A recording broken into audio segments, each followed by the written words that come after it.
Fertility కోసం try చేస్తున్నప్పుడు అంటే పిల్లల కోసం ట్రై చేస్తున్నప్పుడు లేదంటే కన్సీవ్ అయిన తర్వాత ప్రెగ్నెన్సీ కన్ఫర్మ్ అయిన తర్వాత అంటే కాఫీ తాగొచ్చా అని చెప్పి చాలా మంది అడుగుతుంటారనమాట. సో ఈరోజు మనం దీని గురించి మాట్లాడుకుందాం. హలో అండి, నేను doctor Naini, consultant at 49 hospitals, Karimnagar branch.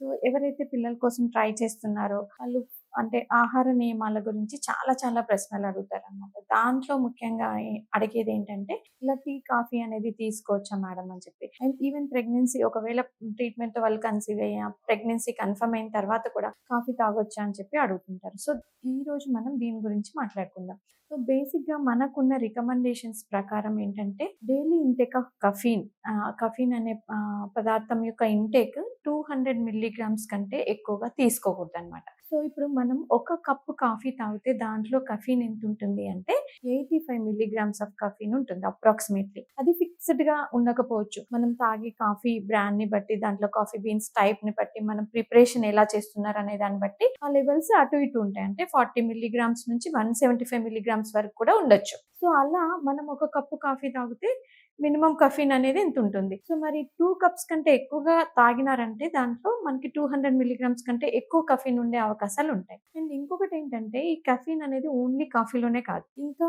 మనం డైలీ తీసుకునే ఇంకా మిగతా వాటిలలో కూడా ఉండొచ్చు. అంటే సపోజ్ టీ తాగినా, లేకపోతే మిగతా ఎనర్జీ డ్రింక్స్ ఏమైనా తీసుకున్నా కానీ, డార్క్ చాక్లెట్స్ ఏమైనా తీసుకున్నా కానీ వాటిలలో కూడా ఈ కఫీన్ అనే పదార్థం ఉంటుంది. సో ఓవరాల్ గా డైలీ 200 మిల్లీగ్రామ్స్ కంటే ఎక్కువగా తీసుకోవద్దు అన్నప్పుడు బేసిక్గా మనం ఒక కప్పు కాఫీ, మాక్సిమం 2 కప్స్, అంతకన్నా ఎక్కువగా కాఫీ అనేది తాగకూడదు అనమాట. సో ఎందుకంటే కొన్ని పరిశోధనల్లో ఈ కఫీన్ ఇంటేక్ అనేది ఎక్కువగా ఉన్న వాళ్ళలో ఏం గమనించారు అంటే టైం టు ప్రెగ్నెన్సీ, అంటే ప్రెగ్నెన్సీ రావడానికి ఎక్కువ సమయం పట్టడం, ఒకవేళ ప్రెగ్నెన్సీ వచ్చినా కానీ ప్రెగ్నెన్సీలో మిస్క్యారేజెస్ ఎక్కువగా అవ్వడము, లేకపోతే ప్రీటర్మ్ డెలివరీ అంటే డెలివరీ టైం కంటే ముందుగానే డెలివరీ అవ్వడము, లేకపోతే బేబీ వెయిట్ అనేది తక్కువగా ఉండడం, లో బర్త్ వెయిట్, లేదంటే స్టిల్ బర్త్ అంటే పుట్టబోయే సమయంలో బేబీ చనిపోవడము, ఇలాంటి కాంప్లికేషన్స్ ఎక్కువగా ఉన్నట్టు గమనించారనమాట. అంటే ఎవరినైతే ఎక్కువగా కఫీన్ ఇంటేక్ ఉంటుందో మోర్ దెన్ 200 మిల్లీగ్రామ్స్ కంటే ఎక్కువగా తీసుకున్న వాళ్ళలో ఈ కాంప్లికేషన్స్ ఉన్నట్టు గమనించారన్నట్టు.